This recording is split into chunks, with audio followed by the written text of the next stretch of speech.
paz do Senhor para os irmãos. Nós vamos estar falando agora do Império Babilônico, do Império, na verdade, Neobabilônico.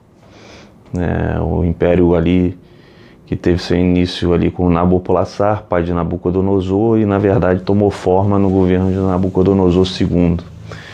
Um personagem bem citado nas escrituras bíblicas, personagem conhecido do povo de Israel. Com certeza até hoje, se você chegar lá e falar o nome de Nabucodonosor, eles vão lembrar das escrituras hebraicas. Foi um personagem registrado e utilizado por Deus para punir o povo que andava em pecado, o povo que tinha se esquecido do seu Deus, porque Deus ele tem seus instrumentos, e às vezes é um homem, às vezes é enfermidade, às vezes é a perda de alguma coisa. Deus ele tem seus instrumentos para trabalhar na vida do ser humano, e ele trabalhou na vida do povo de Judá através de Nabucodonosor II, mas Deus ele deu uma segunda chance ao povo de Judá ali no retorno do cativeiro babilônico, por volta de 70 anos após Nabucodonosor levar o povo de Judá para o exílio. Deus deu uma segunda chance àquele povo. Deus ele concedeu misericórdia. Já com o povo do norte, com Israel setentrional, Israel do norte, Deus não usou de misericórdia, não permitiu segunda chance. Então bom é quando Deus nos permite uma segunda chance, assim como permitiu ali a Judá. Quando nós falamos de Império Babilônico, a nação babilônica ela surgiu muito antes desse reino de Nabopolassar, Nabucodonosor.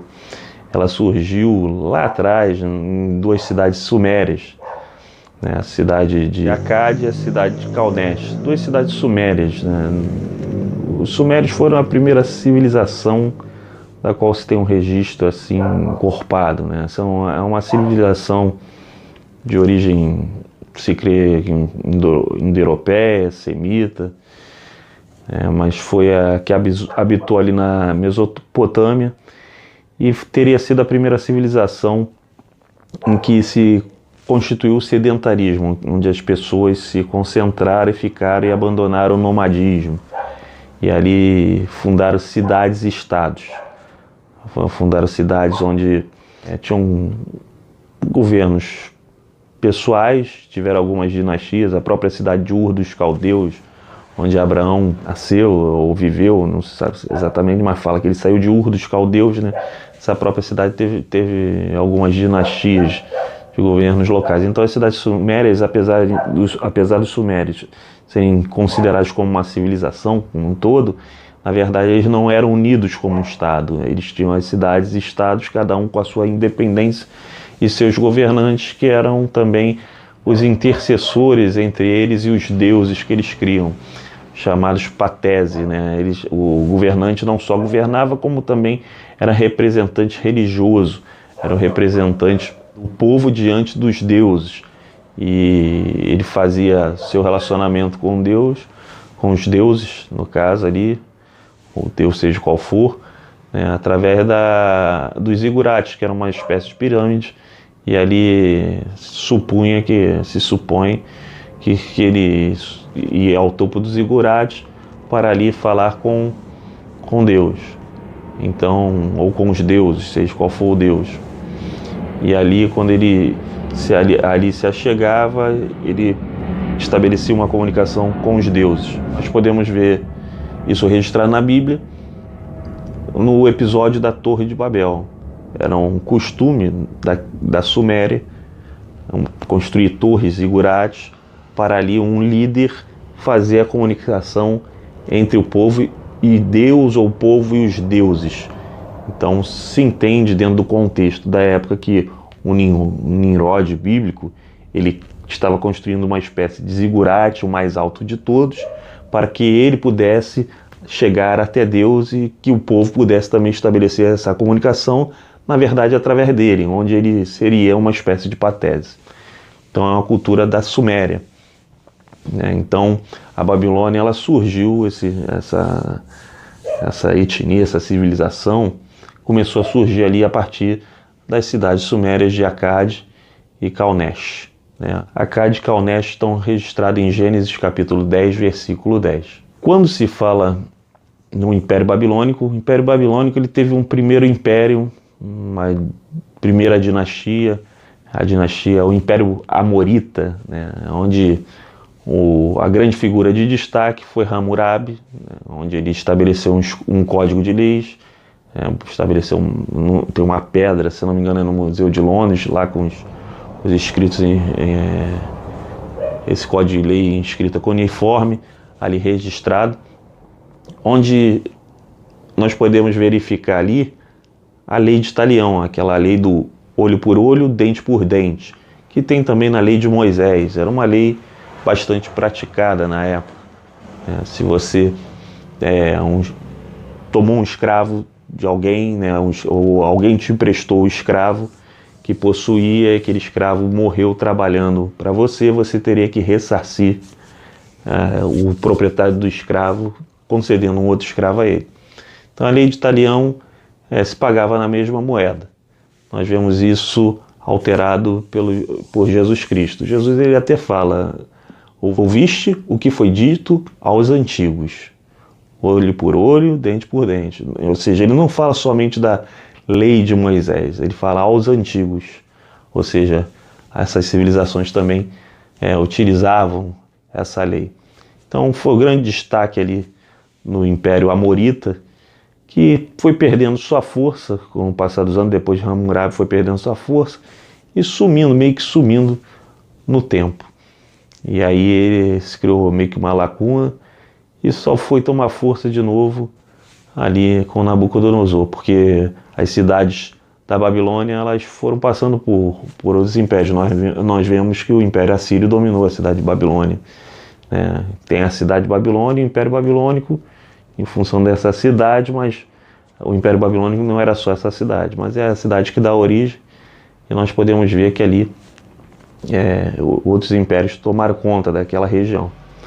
E nós vemos em Nabucodonosor o grande crescimento. Nabucodonosor ele fez uma obra considerada como uma das 7 maravilhas da antiguidade, que são os jardins suspensos da Babilônia, onde ele fez aquilo para a esposa dele, que era a filha do Ciaxeres dos Medos, né, que nós já falamos na questão do Império Assírio. Ele casou com a filha do imperador Medo, lá do líder Medo, para poder fazer aliança. Foi algo organizado pelo seu pai Nabopolassar, e a partir dali, daquela aliança, eles se voltaram contra o Império Assírio, Nabopolassar mais Ciaxeres. Mas ele construiu os jardins suspensos para sua esposa Amites, né? E ali para agradá-la, porque ela sentia a falta do local de onde ela cresceu, de onde ela tinha vindo, de onde ela tinha nascido. Ela sentia a falta daquilo. E mudou para outro local, que era a Babilônia, e mandou construir os jardins para ela. E virou uma das 7 maravilhas do mundo antigo. Nós sabemos que Nabucodonosor morre. Seu filho Evil-Merodach assume, reina só 2 anos e aí é assassinado por Neriglissar, ou Nebuzaradan.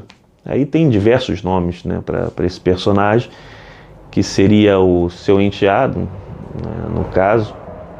O enteado de Nabucodonosor teria matado o cunhado e passou a reinar ali no lugar do Evil-Merodach. E nesse reinado que ele faz, ele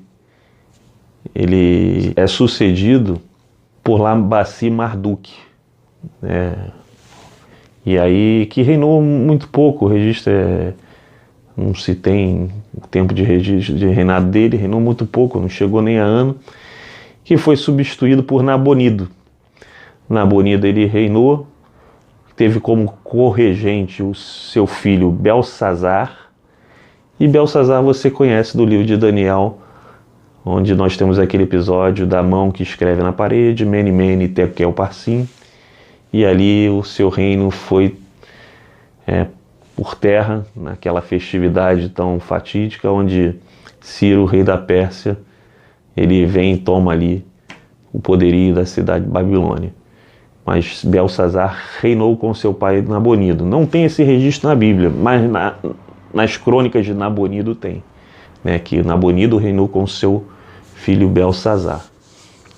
E aí se finaliza o Império Babilônico em 539 a.C. E aí vem a relação dos babilônios com Israel. Essa relação é bastante extensa, nós não vamos mencionar sobre diversos detalhes, diversos pontos, mas o principal ponto do relacionamento, da relação de Israel com os babilônios é de Judá no cativeiro.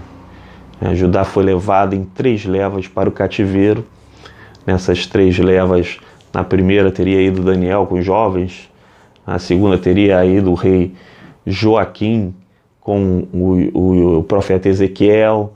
Então, em 3 levas ali foram levados. Na terceira foi uma destruição total, e aí já foi Zedequias, que era Matanias. Nabucodonosor trocou o nome dele para Zedequias, e aí na terceira já foi Zedequias, já foi cego, mas morreu lá na Babilônia. Cego, viu a morte de seus filhos e foi cegado pelo rei Nabucodonosor. E desses 70 anos, a cultura babilônica influenciou muito o povo de Israel. O povo de Israel vivia lamentando.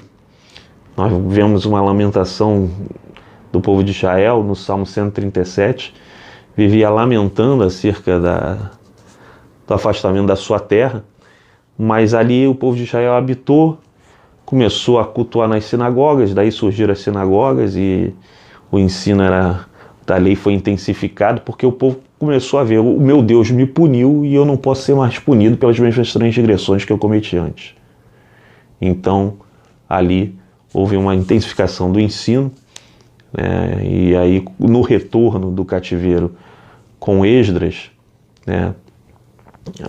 primeiramente com Esdras e Neemias, houve um reforço da lei, mas primeiramente lá com Zorobabel e o sumo sacerdote Josué, ou Jesua, o profeta Zacarias, o profeta Ageu, houve uma exortação do povo com relação às coisas de Deus, e aí foi o retorno do cativeiro babilônico e o início do Império Medo-Persa, onde Ciro ele está reinando e o seu reino teve um crescimento enorme sobre a face da terra. Foi o grande império que retirou ali o Império Babilônico. Amém? Essa foi a história resumida do Império Babilônico.